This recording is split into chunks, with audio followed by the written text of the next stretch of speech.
Menjadi tuan rumah penyelenggaraan Asian Games 2018 mendatang, Kota Palembang terus dipercantik, tak sekedar menyiapkan infrastruktur dan sarana olahraga, namun persiapan lainnya juga dilakukan dengan matang. Salah satunya yang sudah mulai terlihat adanya layar hitung mundur Asian Games yang terpasang di depan arena Gelora Sriwijaya Jakabaring Sport City Palembang.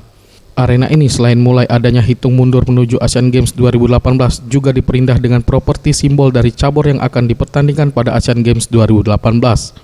Dekorasi Jakabaring Sport City ini dimanfaatkan oleh warga masyarakat Palembang untuk menjadi tempat objek berfoto sebagai momen mengabadikan Sumsel akan menjadi tuan rumah Asian Games 2018. Christina, salah satu pengunjung yang berfoto di tempat ini, menyampaikan, dengan Palembang yang menjadi tuan rumah Asian Games 2018, kita sebagai warga Palembang merasa bangga dan harus ikut serta menjaga fasilitas juga kebersihan kota Palembang sendiri, serta turut mendukung penuh kelancaran Asian Games 2018.